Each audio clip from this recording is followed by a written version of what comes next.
Hello students, मैं गौरव sir आपके अपने यूट्यूब चैनल गौरव कोचिंग सेंटर में आपका बहुत बहुत स्वागत करता हूं। मैंने आपको पिछले वीडियो में ट्रिग्नोमेट्री के बहुत इंपॉर्टेंट बेस तैयार किए थे। आशा है आपको बहुत अच्छे से समझ में आया होगा। आज मैं उसका सेकंड पार्ट डिस्कस करने चल रहा हूं। वीडियो ज़्यादा लाइक, सब्सक्राइब और शेयर करें। और आज मैं आपको एनसीईआरटी, आर डी शर्मा और आर एस अग्रवाल और यूपी बोर्ड की काफ़ी इंपॉर्टेंट बुक्स के इंपॉर्टेंट क्वेश्चन को डिस्कस करूंगा। इसके साथ ही कुछ क्वेश्चन मैं आपको सॉल्व करने के लिए भी दूंगा, जिसे आपको कमेंट बॉक्स में सॉल्व करके देना होगा। और जो बातें आपको नहीं समझ में आती हैं वो आप कमेंट बॉक्स में मैसेज कर देंगे। चलते हैं, वीडियो को आगे शुरू करते हैं। ये क्वेश्चन नंबर सेकंड है। इसका एक क्वेश्चन मैं पहले डिस्कस कर चुका हूं। आज मैं फिर से सेकंड क्वेश्चन डिस्कस करने चल रहा हूं। जैसे क्वेश्चन है find are trigonometrical ratios if. उस वाले क्वेश्चन में क्या था, मुझे एंगल ए के लिए या पी के लिए निकाला था, जो यहां पर एंगल था। आज मैं उस एंगल की बात करूंगा, आर के लिए बात करूंगा कि आर से मतलब सारे ट्रिग्नोमेट्रिकल रेशियोज कैसे निकाले जा सकते हैं। जैसे आर के लिए साइन आर की वैल्यू कैसे निकालेंगे, कॉस आर की वैल्यू कैसे निकालेंगे, टेन आर की वैल्यू कैसे निकालेंगे, कोसेक आर की वैल्यू, सेक आर की वैल्यू और कॉट आर की वैल्यू। तो हमने आपको एक बेसिक कॉन्सेप्ट बताया था कि कोण के सामने या एंगल के सामने की जो साइड होगी वो हमेशा क्या होगी, लंब होगी, यानी परपेंडिकुलर। तो लंब की वैल्यू होगी 4। तो हम ये लंब यानी परपेंडिकुलर की वैल्यू 4 लिख लेते हैं। कर्ण हमेशा वही होगा, हाइपोटेनस वही होगा, तो 5 हमने लिख दिया। और जो आधार है, आज हम देखते हैं आधार आर किस पर बना है, क्यू आर पर बना है। ध्यान देखिए, क्यू आर पर बना है। तो आधार हो गया, बेस हो गया 3। अब जैसे ही ये वैल्यू निकाल लेंगे तैसे ही हम तुरंत इन सब की वैल्यू निकाल सकते हैं। तो पहला काम क्वेश्चन में क्या करना है कि जो पर्टिकुलर कोण दिया गया है, एंगल दिया गया है, उसके सभी पार्ट्स निकालने।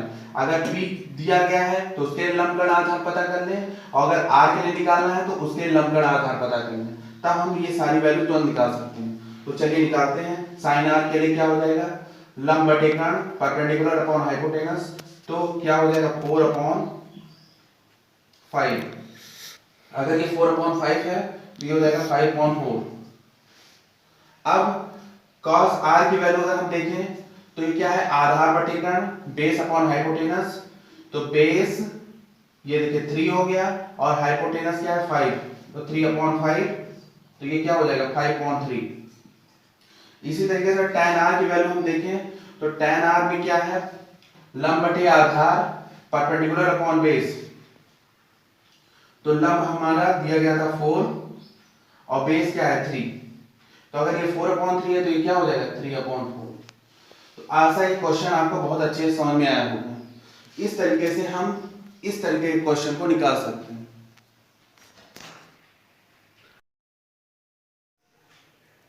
अब हम चलते हैं नेक्स्ट क्वेश्चन डिस्कस करने। ये आपके सामने question number 3। If sin a बराबर 5/13 फाइंड आर ट्रिग्नोमेट्रिकल रेशियोज। मैं आपको इंग्लिश और हिंदी दोनों माध्यम में बताना चाहूंगा, क्योंकि आपको इंग्लिश के साथ हिंदी भी समझ में आती रहे और आप दोनों मीडियम के बच्चों के लिए आसानी हो। यदि sin a की वैल्यू 5/13 है तो सभी ट्रिग्नोमेट्रिकल रेशियोज ज्ञात करना। तो क्या करेंगे, ऐसा क्वेश्चन जैसे ही आता है तुरंत हम लिख लेंगे sin a बराबर 5/13। अच्छा, अभी हमने रेशियोज पढ़ा था, तो क्या पढ़ा था कि इसको कहते हैं लंब बटे कर्ण, परपेंडिकुलर अपॉन हाइपोटेनस, ये कहते हैं। अब हम इससे रिलेटेड तुरंत ही एक ट्रायंगल बना लेंगे।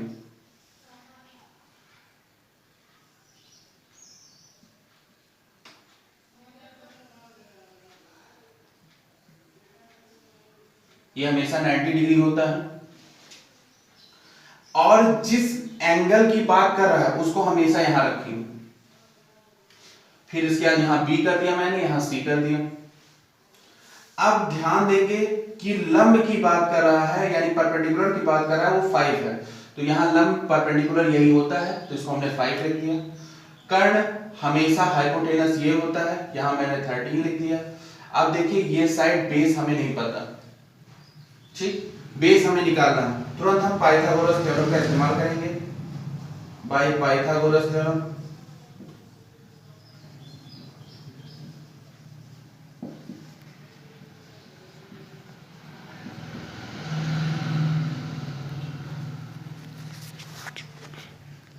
कर्ण का वर्ग लंब का वर्ग प्लस आधार का वर्ग,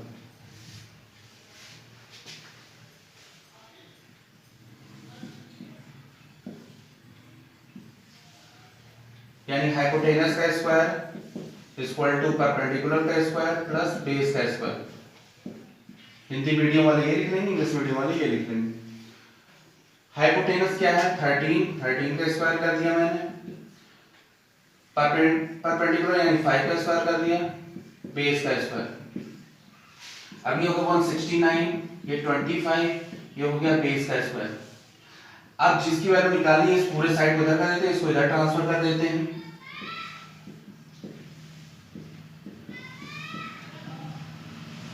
तो बेस का स्क्वायर इक्वल टू 169, ये प्लस में उधर ट्रांसफर हो जाएगा 25, तो बेस का स्क्वायर इक्वल टू हो जाएगा 144,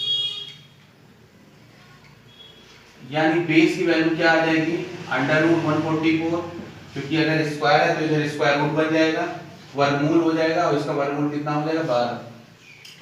अब जैसे ये आ गया, अब सारी ट्रिग्नोमेट्रिकल रेशियोज हम बड़े ही आसानी से निकाल सकते हैं।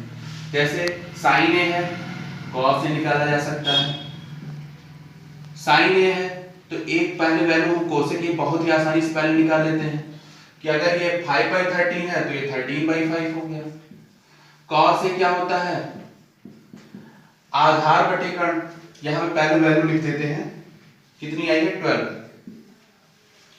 का से क्या होगा आधार बटे कर्ण यानी 12/13। फार्मूला क्या था बेस अपॉन हाइपोटेनस, ये हो गया। अब cos निकल गया तो sec भी निकल जाएगा 13/12। अब हम tan की वैल्यू निकाल देते हैं तो क्या हो जाएगा लंब बटे आधार यानी 5/12, और tan निकल गया तो cot भी निकल जाएगा 12/5। आशा ये क्वेश्चन आपको बहुत अच्छे समझ में आया। अगर इससे रिलेटेड आपको फर्स्ट वीडियो भी देखना है तो ऊपर ये आई ब्लिंक कर रहा है, इसको आप क्लिक कर दीजिए, आपको पहला वीडियो भी दिखाई दे जाएगा। और अगर आपको ये क्वेश्चन नहीं समझ में आ रहा या कुछ और भी प्रॉब्लम है तो ये व्हाट्सएप नंबर शो हो रहा है, इस पर आप मैसेज करके अपने क्वेरी को पूछ सकते हैं। अब क्वेश्चन नंबर 3 के बाद ये है क्वेश्चन नंबर 4 और 5 आपके लिए होमवर्क है। ध्यान से पहले समझिए, इसका मैं कुछ हिंट भी दे देता हूं जिससे आपको सॉल्व करने में आसानी हो। इफ कोसेक ए बराबर अंडर रूट 10, अब यहाँ तो बेस दिख ही नहीं रहा है तो हम तो रेशनल नंबर में पढ़ चुके हैं कि हम किसी भी नंबर के नीचे अंडर रूट 10 है तो इसको अपॉन 1 कर सकते हैं, तो आप इसको अंडर रूट 10 अपॉन 1 कर लेंगे। फिर फाइंड ऑल ट्रिग्नोमेट्रिकल रेशियोज, फिर उसी तरीके से इसको आप क्या कह देंगे कोसेक है तो कोसेक के लिए क्या होता है कर्ण बटे लंब यानी हाइपोटेनस अपॉन परपेंडिकुलर, तो उसको लगा करके आप ट्रायंगल बनाएंगे और सारे वैल्यू निकालेंगे। इसको सॉल्व करके आप कमेंट बॉक्स में हमें जरूर सॉल्व करके देंगे, और अगर आपको नहीं सॉल्व समझ में आता है तो आप मैसेज डाल देंगे, हम आपको सोल्यूशन जरूर प्रोवाइड करेंगे। हम क्वेश्चन नंबर 5 पर चलते हैं। इफ कोसेक ए बराबर 2, ध्यान दीजिएगा ये क्वेश्चन काफी चुनिंदा है और कई बार बोर्ड में आए हैं और ऐसे ही क्वेश्चन आपको आते हैं। आपको बेस समझना है, क्वेश्चन को नहीं लर्न करना, बेस समझना है कैसे सॉल्व करते हैं। इफ कोसेक ए बराबर 2, क्वेश्चन नंबर 5 हम डिस्कस करने चल रहे हैं और ये भी आपको सॉल्व करना है। इफ कोसेक ए बराबर 2 find the value of this, इस फंक्शन की वैल्यू निकालना है। अब इसको निकालने के लिए देखिए डायरेक्ट की कोई जरूरत नहीं, कोसेक ए बराबर 2 है तो इसे 2/1 लिख लेंगे और सारे जितने फंक्शन दिख रहे हैं सबके वैल्यू अलग अलग पहले निकाल लेंगे ट्रायंगल बनाकर और फिर उसी वैल्यू को इसमें रख देंगे और ये क्वेश्चन सॉल्व हो जाएगा। तो ये दोनों क्वेश्चन आपके लिए होमवर्क है। अब हम नेक्स्ट क्वेश्चन डिस्कस करने चलते हैं, क्वेश्चन नंबर 6। आपके सामने है question number 6। If sine theta is equal to a square minus b square upon a square plus b square, find all trigonometrical values, trigonometrical ratios. यदि साइन थीटा की value ये दी गई है तो सभी त्रिकोणमितीय अनुपात ज्ञात कीजिए। ये क्वेश्चन कई बार बोर्ड में आ चुका है और ऐसा क्वेश्चन इसलिए इंपॉर्टेंट होता है क्योंकि ये दो चैप्टर को कनेक्ट किए हुए हैं, एक ट्रिग्नोमेट्री भी है, दूसरा अलजेब्रा भी है। इसमें अलजेब्रा के तरीके सॉल्व करना है बीजगणित के अनुसार और फिर इसके बाद इसको और ट्रिग्नोमेट्री के अनुसार इसके सारे वैल्यूज निकालना है। तो चलिए देखते हैं कैसे हम इसको सॉल्व करते हैं। तो सॉल्व करने के लिए सबसे पहले वही साइन थीटा की वैल्यू हम लिख लेंगे। जो फार्मूला बताया है कि लंब बटे कर्ण होता है तो P/H हम लिख लेंगे। एक तुरंत फिगर बना लेंगे। फिगर में हम जो वैल्यू गिवन है उसको हम लिख लेंगे। जैसे लंब की value a square minus b square दिया है तो लंब की value a square minus b square लिख देंगे और कर्ण की value a square plus b square दिया है तो a square plus b square लिख देंगे। यहाँ पर 2ab की वैल्यू चूंकि शुरुआत में हमें पता नहीं तो हम लिखेंगे नहीं, ठीक है। अब हम इसको सॉल्व करने चलते हैं। पाइथागोरस थ्योरम लगाएंगे। पाइथागोरस थ्योरम क्या होता है यहाँ लिख लेंगे। Pythagoras theorem by Pythagoras theorem h का स्क्वायर इक्वल टू b का स्क्वायर प्लस b का स्क्वायर यानी हाइपोटेनस का स्क्वायर इक्वल टू परपेंडिकुलर का स्क्वायर प्लस बेस का स्क्वायर। हिंदी में इसको कहेंगे कर्ण का वर्ग बराबर लंब का वर्ग प्लस आधार का वर्ग। अब हम वैल्यू लिखते चलते हैं। तो हमारा कर्ण यानी hypotenuse a square plus b square value लिख दिया मैंने। परपेंडिकुलर हमारा a square minus b square है तो a square minus b square का होल स्क्वायर लिख दिया मैंने। ध्यान दीजिए इसके ऊपर स्क्वायर जरूर लगाएंगे, ये नहीं सोचेंगे स्क्वायर पहले से लगा तो स्क्वायर ना लगाएं। वो दूसरा स्क्वायर है, वो फंक्शन का स्क्वायर दिया हुआ है, अलजेब्रा का एडवांस दिया हुआ पहले से ही स्क्वायर, लेकिन हमें उसका होल स्क्वायर करना होता है। इसी तरीके से बेस का स्क्वायर हमें नहीं दिया है तो हम b का स्क्वायर लिख दिए। यहाँ पर आधार का वर्ग यूपी बोर्ड वाले लिख लेंगे। अब इसकी वैल्यू निकालनी है तो इस पूरे साइड को उठा करके हम इस तरफ लिख लेते हैं और इसको इस तरफ ट्रांसफर कर देते हैं। जब पूरे साइड को इधर ट्रांसफर करते हैं इसको इधर ट्रांसफर करते हैं तो साइन चेंज नहीं होता है। अब हमें बेस की वैल्यू निकालनी है तो b का स्क्वायर कर देंगे और इसको उधर ट्रांसफर करेंगे। इसको यहाँ सबसे पहले लिख लेंगे और ये पीछे जा करके लिख दिया जाएगा। अब हम क्या करेंगे, इसका होल स्क्वायर ओपन करेंगे। तो होल स्क्वायर का फार्मूला क्या होता है, a प्लस b का whole square equal to a का स्क्वायर प्लस b का स्क्वायर प्लस 2ab। इसी तरीके से फिर माइनस का साइन लगा देंगे, a का स्क्वायर प्लस b का स्क्वायर माइनस 2ab। अब ये होल स्क्वायर जैसे ही खोलेंगे तो a का स्क्वायर है, स्क्वायर का स्क्वायर है इसलिए पावर का पावर से गुणा हो जाएगा, घात का घात से गुणा हो जाएगा तो 2 into 2 यानी 4 हो जाएगा। ये b की पावर 4 हो जाएगा और ये हो जाएगा 2a स्क्वायर b स्क्वायर। इसी तरीके से माइनस का साइन लगा देंगे, यहाँ भी a की पावर 4 हो जाएगा, b की पावर 4 हो जाएगा, minus 2a square b square हो जाएगा। माइनस के साइन के साथ जैसे इसको ओपन करेंगे, माइनस जो होता है ब्रैकेट के अंदर के सारे साइन को बदल देता है तो ये पूरा साइड तो वैसे ही लिख दिया जाएगा, a की पावर 4 प्लस b की power 4 plus 2a square b square minus करके a की पावर 4 माइनस b की पावर 4 और ये माइनस माइनस का मल्टीप्लाई प्लस होता है तो 2a स्क्वायर b स्क्वायर हो जाएगा। अब आप ध्यान देखेंगे तो a की पावर 4 माइनस a की पावर 4 कैंसिल हो जाएगा, b की पावर 4 b की पावर 4 से कैंसिल हो जाएगा। अब क्या हो गया 2a square b square 2a square b square, ये दोनों ऐड हो जाएगा और ये यहाँ पर हमने साइड में लिख दिया है b square equal to 4a square b square. अब बेस जैसे b निकालेंगे इसका स्क्वायर रूट लग जाएगा क्योंकि स्क्वायर उस तरफ जाकर के स्क्वायर रूट बन जाता है तो ये हो गया 2ab, इसकी वैल्यू हो गई और आधार जैसे ही पता चल जाएगा हम अब सारी वैल्यू निकाल सकते हैं क्योंकि लंब और कर्ण पहले से पता था, आधार अब पता चल चुका है। अब चाहे जो भी वैल्यू निकालना होगा अब तुरंत निकाल लेंगे। साइन थीटा की वैल्यू दी गई है, तुरंत हम कोसेक थीटा बराबर लिख लेंगे। जो इसका फार्मूला होता है q1 sin थीटा होता है, उसके तहत जो इसका अंश है वो हर बन जाएगा, जो हर है वो अंश बन जाएगा, यानी a square plus b square ऊपर चला जाएगा और a square minus b square नीचे आ जाएगा तो ये कोसेक थीटा की वैल्यू होगी। इसी तरीके से cos थीटा की वैल्यू निकाल लेंगे तो ये हो जाएगा आधार बटे कर्ण तो 2ab upon a square plus b square. अगर cos थीटा निकल गया तो sec थीटा की वैल्यू निकालने के लिए बहुत आसान है, इसी का जस्ट अपोजिट होता है a square plus b square upon 2ab। इसी तरीके से अगर tan थीटा की वैल्यू निकालनी है तो होता है लंब बटे आधार तो ये हो जाएगा a square minus b square upon 2ab। और ध्यान रखिएगा इस फिगर में 2ab भी लिख लीजिएगा। जिससे आपको समझने में आसानी रहे। आशा है क्वेश्चन नंबर 6 बहुत अच्छे समझ में आया होगा, बहुत ही इंपॉर्टेंट क्वेश्चन। तो इस तरीके के डिस्कशन हम आगे भी आपको देते रहेंगे और आप वीडियो से लगातार जुड़े रहिए। रोज आपको अच्छी क्वालिटी के वीडियोस रोज प्रोवाइड किए जाएंगे। अब हम चलते हैं क्वेश्चन नंबर 7 पर। अब है क्वेश्चन नंबर 7। क्वेश्चन नंबर 7 है if tan theta plus 1 by tan theta equal to 2 find tan square theta plus 1 by tan square theta. ये क्वेश्चन आपका आर डी शर्मा का है, बहुत इंपॉर्टेंट क्वेश्चन है, हिंदी में भी समझ लेते हैं। यदि tan theta plus 1 by tan theta बराबर 2 है तो tan square theta plus 1 by tan square theta का मान कैसे निकालेंगे। सॉल्यूशन देखते हैं। सबसे पहले हम जो वैल्यू दी गई है उसको हम लिख लेते हैं। फिर जब भी ऐसा मिले तो आप ध्यान दीजिए, हमें यहाँ पर स्क्वायर की वैल्यू चाहिए। तो हम दोनों साइड अगर स्क्वायर करते तो जरूर यहाँ स्क्वायर मिल जाएगा, यहाँ स्क्वायर मिल जाएगा। तो वही करते हैं हम, स्क्वायर इन बोथ साइड, दोनों पक्षों का वर्ग करने पर tan theta plus 1 by tan theta का होल स्क्वायर हो गया, इधर 2 का स्क्वायर हो गया। तो यहाँ हो गया tan स्क्वायर थीटा, यहाँ 1 by tan square theta into 2 into tan theta into 1 by tan theta. ये कैसे हो रहा है, ये a प्लस b का होल स्क्वायर का फार्मूला लग रहा है कि a के जगह पर यहाँ पर tan थीटा है, b के जगह पर 1 बाई tan थीटा है। तो a square plus b square plus 2ab। तो a b के जगह पर a के जगह पर tan थीटा हो गया और b के जगह पर 1 बाई tan थीटा हो गया। तो 2 का स्क्वायर क्या हो गया 4। अब tan square theta 1 by tan square theta, tan theta ऊपर है न्यूमरेटर यानी अंश में है और ये tan थीटा डिनोमिनेटर यानी हर में है। ये दोनों कैंसिल हो जाएगा, केवल 2 बचेगा।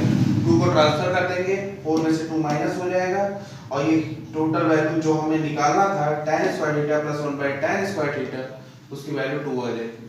तो ये हो गया क्वेश्चन नंबर 7। अब मैं आपको 2 क्वेश्चन दूंगा जिसको आपको करना होगा। वीडियो को साथ साथ लाइक करते भी चलिए, क्योंकि बड़ी ही मेहनत के बाद ये वीडियो बनता है और आपके लाइक से हमें मोटिवेशन मिलता है। चलते हैं क्वेश्चन हम आपको देते हैं। अब जो क्वेश्चन आपको क्वेश्चन नंबर 8 करना है वो है if cot theta plus 1 by cot theta equal to 3। यानी हिंदी में भी हम आपको बता देते हैं कि cot theta plus 1 by cot theta की वैल्यू 3 दी गई है।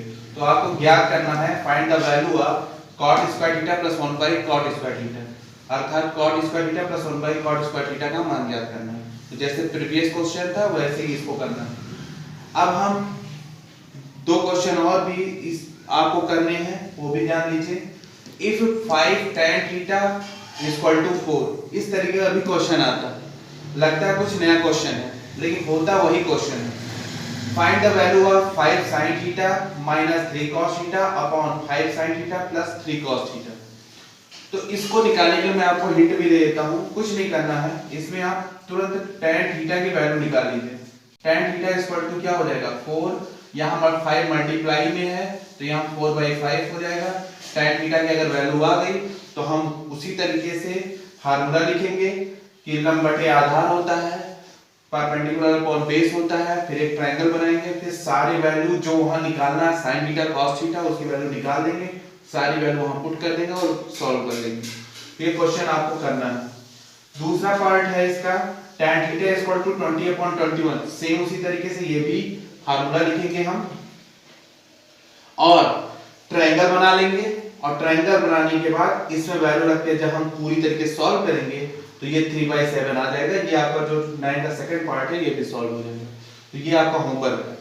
अब हम इसके बाद आज का लास्ट और इंटरेस्टिंग क्वेश्चन आपको बताना चाहते हैं, जो कि आर डी शर्मा से मैंने लिया है। बहुत ही इंपॉर्टेंट क्वेश्चन है, फिगर पर विशेष कंसंट्रेट करना है। अब हम चलते हैं क्वेश्चन नंबर 10। क्वेश्चन नंबर 10 आप ध्यान से देखते हैं। If triangle OPQ right angle at P and OP is equal to 7 cm, OQ minus PQ is equal to 1 cm, determine sin Q and cos Q। Hindi में भी एक बार समझ लेते हैं। एक ट्रायंगल हमें दिया गया है, ट्रायंगल OPQ, ये हमने बना लिया। OPQ ऐसे ही क्यों बनाया, क्योंकि क्वेश्चन में कहा गया कि right angle at P, P पर समकोण है, यानी समकोण यहीं पर बनता है, 90 डिग्री यही बनता है। तो यहाँ पर हमने P बना दिया। फिर चाहे O को हम ऊपर कर दें चाहे Q को नीचे कर दें, उससे कोई मतलब नहीं है।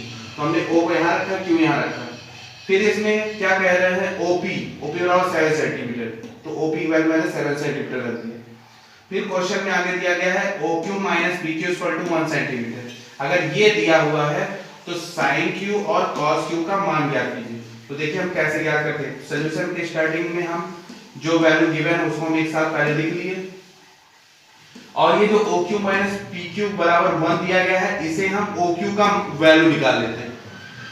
ऐसा हम इसलिए निकाल रहे हैं क्योंकि हम तो पाइथागोरस थ्योरम जानते हैं और तीनों साइड का एक रिलेशन जानते हैं, तो वहां पर अगर हमें एक साइड की वैल्यू दी रहेगी तो हम वहां पर वैल्यू पुट कर सकते हैं। तो OQ इक्वल टू हो गया 1 प्लस PQ, क्योंकि यहाँ माइनस में था तो इधर जाएगा तो प्लस में बदल जाएगा। अब पाइथागोरस थ्योरम क्या होता है, हाइपोटेनस का स्क्वायर इक्वल टू परपेंडिकुलर का स्क्वायर प्लस बेस का स्क्वायर। मैंने वही OQ का स्क्वायर इक्वल टू क्या लिख दिया, OP का स्क्वायर, ये बेस हो गया, और PQ का स्क्वायर यानी परपेंडिकुलर यानी लंब का स्क्वायर हो गया। अब इसकी वैल्यू भी मैंने रख दिया 1 प्लस PQ का स्क्वायर हो गया। यहाँ पर OP की वैल्यू पहले से गिवन है 7 मैंने रख दिया और PQ का स्क्वायर कर दिया। अब 1 का स्क्वायर प्लस PQ का स्क्वायर प्लस 2 × 1 × PQ, ये कैसे हो रहा है ये आप सभी समझ रहे हैं कि a + b का होल स्क्वायर का फार्मूला लग रहा है। और यहाँ पर 7 का स्क्वायर है तो 49 आ गया, और यहाँ PQ का स्क्वायर हो गया। अब हम PQ का स्क्वायर यहाँ है, PQ का स्क्वायर इधर भी, हम इसको इधर ट्रांसफर कर रहे हैं। तो जैसे ट्रांसफर करेंगे यहाँ पर प्लस का साइन है तो इस तरफ जाएगा लेफ्ट हैंड साइड में, तो माइनस का साइन लग जाएगा, यानी PQ का स्क्वायर माइनस PQ का स्क्वायर। और 1 यहाँ प्लस में है, 49 के जस्ट बगल में पहुंचेगा तो यहाँ -1 हो जाएगा। 49 माइनस 1 तो क्या बन जाएगा 48, और ये दोनों कैंसिल आउट हो जाएंगे, और यहाँ पे 2PQ बच गया। अब 2 नीचे ट्रांसफर हो जाएगा क्योंकि मल्टीप्लाई में है तो यहाँ डिवाइड हो गया, तो ये हो गया 24 सेंटीमीटर। अब जैसे ही PQ की वैल्यू आ गई, यानी हम यहाँ लिख देते हैं, राइट डाउन कर देते हैं, यहाँ 24 हो गया। अब हम OQ की वैल्यू पहले से निकाल सकते हैं क्योंकि OQ बराबर ये रिलेशन हमने निकाला था 1 प्लस PQ, तो यहाँ पर हमने यही वैल्यू लिख दिया OQ equal to 1 plus PQ, तो 1 प्लस 24 ये हो गया 25 सेंटीमीटर।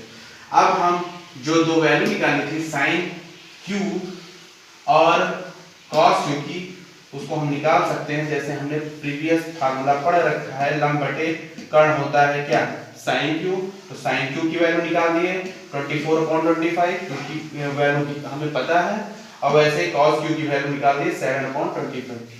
आशा है आज मैंने 10 क्वेश्चन बहुत ही अच्छे से डिस्कस किया है, और ये वीडियो बहुत ही क्वालिटेटिव है, और इसको आप बार बार पढ़ते रहेंगे, एग्जाम के टाइम पढ़ेंगे, जितना रिवीजन कर सकेंगे उतना रिवाइज करेंगे। जो बातें एक बार आपको कम समझ में आ रही है वो अगर आप बार बार रिपीट करते हुए समझेंगे और दिमाग में बैठा लेंगे तो आपको ये बातें एकदम अच्छे से याद हो जाएंगी।